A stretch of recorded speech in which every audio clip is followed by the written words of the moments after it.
तुमच्यासारखे पक्ष फोडून गद्दारी करून ईडीच्या इन्क्वायऱ्या लावून आम्ही निवडून येणार। आम्ही आमच्या ताकदीवर जनतेच्या ताकदीवर भरण्याची तारीख निश्चित झाली, मात्र महायुतीचा अजूनही उमेदवार ठरत नाही छत्रपती संभाजीनगरचा। मला असं वाटतं आमचा प्रचाराचं एक फेरी संपत आलेली आहे। ऑलरेडी आमचे सगळे तालुका प्रमुख शहर प्रमुख यांनी या मतदारसंघातलं वॉर्ड बूथ रचना जाऊन मतदार यादीनिहाय घरोघरी आम्ही पोहोचलेलो आहोत। हा पहिला संघटनात्मक जो दौरा असतो किंवा यंत्रणा रचनेची यंत्रणा लावणं असतं, हे आमचं काम संपलेलं आहे। आता आम्ही प्रत्यक्षात मैदानात उतरून प्रचाराची सुरुवात आमची 12 तारखेपासून सुरू होते। 12 ते 22पर्यंत एक दुसरा राऊंड होईल आणि 22 नंतर पुन्हा तिसरा राऊंड, असे 3 पद्धतीनं आमचे दौरे होत आहेत।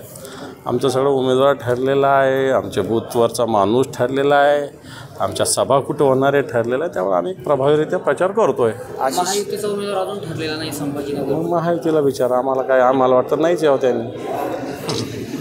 आशिष शेलार यांनी आज सलमान खान यांची भेट घेतलेली, त्यामुळे कुठेतरी चर्चा आहे की सलमान खान देखील भाजपमधून निवडतील। नाही, ते काही नाही, असं काय भेट घेतली म्हणून काय लढत असं। थेट आवाहन केलं उद्धव ठाकरे साहेबांना की उद्धव ठाकरे आणि शरद पवार साहेब यांनी दोघांनी मिळून 24 खासदार निवडून आले। मला असं वाटतं तुमच्यासारखे पक्ष फोडून गद्दारी करून ईडीच्या इन्क्वायऱ्या लावून आम्ही निवडून येणार। आम्ही आमच्या ताकदीवर जनतेच्या ताकदीवर आम्ही ईडी CBI इन्कम टॅक्स यांच्या बळावर नाही निवडून आणणार जागा। आम्ही आमच्या जनतेच्या पाठिंब्यावर सांगलीचा तेढा कधी सुटलेला आहे। शेवटचा प्रश्न संजय सिरसाट असं म्हणाले की आमची लढत जी आहे ती MIMशी आहे, आमचा करा म्हणा, काय प्रॉब्लेम। खडसे पुन्हा भाजपमध्ये येणार आहेत कसं वाटतं? खडसे पुन्हा भाजपमध्ये येणार? मला माहिती नाही याच्यामध्ये काहीच, मला नाही माहिती। सुषमा अंधारे असं काल वक्तव्य केलं होतं की आता फडणवीसांचं वजन पक्षात कमी होत आहे, त्यामुळे कुठेतरी शेलार हे पुन्हा आता आणतात। मला याच्यातलं कोणाचं वजन किती काहीच मला माहिती नाही आहे।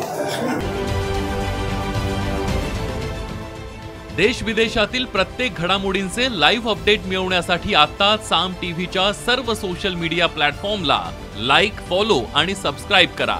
तसंच सर्व नोटिफिकेशनसाठी बेल आयकॉन प्रेस करायला विसरू नका।